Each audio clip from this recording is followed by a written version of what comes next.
Bonjour, Mounir Chebois, prof de français depuis plus de 10 ans. Compromis, je reviens vers vous sur la chaîne SBS School pour vous expliquer les leçons qu'en français. Donc, je ne vais pas employer des termes arabes pour expliquer, mais plutôt je vais essayer de simplifier le vocabulaire pour essayer de répondre tout simplement aux besoins de certaines catégories des candidats qui me suivent sur ma chaîne YouTube Mounir Chebois. Alors, comme promis, on va commencer par le projet 3 qui est le texte exhortatif. Donc, le texte exhortatif, ou bien plus connu sous le nom de l'appel, donc c'est le projet 3 et il concerne toutes les filières, langue, scientifique, gestion, maths, lettres et philo, etc. Donc, on va parler d'abord de la structure de l'appel et ensuite on va voir quelles sont les leçons que vous aurez à traiter ou là que vous aurez à visionner sur la chaîne de SBL School, et ce sont des leçons qui concernent bien évidemment le programme du projet 3, du texte exhortatif, ou bien les questions qui vont être proposées ou qui sont souvent et tout le temps, je pourrais dire tout le temps proposées au baccalauréat. Donc voilà, on va commencer par la structure du texte exhortatif. Le texte exhortatif, il se compose de 3 parties. Ces 3 parties, elles sont bien distinctes. On peut les reconnaître facilement.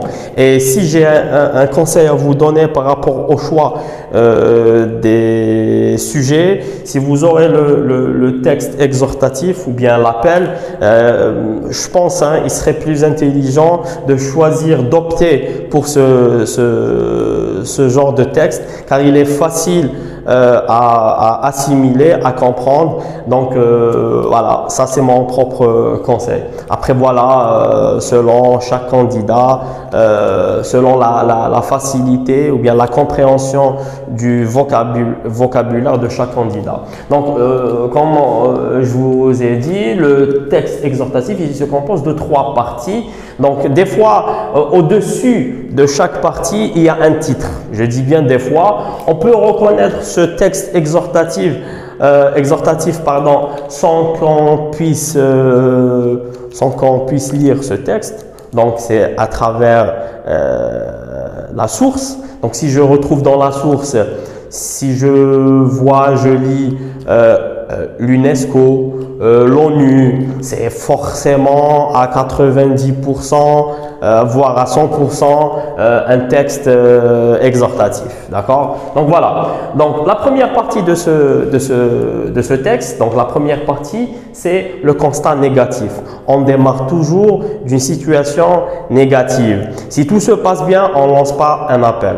Vous avez compris? Donc, il faut qu'il y ait un problème. S'il n'y a pas de problème, il n'y a pas d'appel. On ne lance pas un appel. Donc, le texte exhortatif, il vient du verbe exhorter. Exhorter signifie encourager, inciter. Encourager ou bien beaucoup plus inciter. Qui? Inciter le destinataire. Donc, le destinataire, c'est la personne qui va pouvoir répondre à mon appel. C'est la personne qui a le pouvoir, qui détient le pouvoir, qui peut faire quelque chose, qui peut réagir, qui peut faire changer les choses. Donc, on revient à la première situation, le constat négatif ou bien le problème. Donc, je peux vous citer quelques sujets qui peuvent être traités, par exemple la violence envers les enfants, la criminalité, la drogue en milieu scolaire, ce genre de texte, ce genre de thématique, de thème négatif bien évidemment, qui va être traité bien évidemment dans la première partie. Donc, je lance mon appel avec cette partie, c'est l'introduction, c'est le problème. Ensuite, j'enchaîne sur la partie argumentative, c'est la deuxième partie. La deuxième partie, c'est l'argumentation. Dans cette partie-là, l'auteur, la personne qui a rédigé, écrit ce texte, cet appel, il va essayer, la personne, elle va essayer d'alerter le destinataire, la personne qui doit faire changer les choses, sur les conséquences négatives, néfastes de ce problème. Donc, je vais par exemple citer les conséquences négatives de la violence envers les enfants, et je vais essayer de dire que si les choses ne changent pas, voilà ce qui va se passer. Je vais énumérer les conséquences négatives, les problèmes. Voilà, donc ça c'est dans la partie argumentative. Je suis en train d'essayer de convaincre le lecteur sur la nécessité d'opérer un changement rapide. Sinon, c'est la catastrophe. Je vais essayer de dire aussi qu'il y a des risques. Si on continue, si on laisse cette situation telle qu'elle, ça va s'empirer, ça va créer d'autres problèmes. Voilà, donc ça c'est la partie argumentative, c'est la deuxième partie. On finit, dans la troisième partie, on finit par lancer notre appel. Donc c'est pour ça qu'on dit que c'est un appel. Donc je vais lancer un appel à une personne, bien plusieurs personnes, ça dépend le sujet, ça dépend le contexte et la situation. Et je vais dans cette partie-là, je vais inciter le destinataire, bien les destinataires à réagir, à faire quelque chose. Je vais les interpeller, je vais lancer une demande. Voilà. Ensuite, je vais, dans certains cas, je vais proposer des solutions.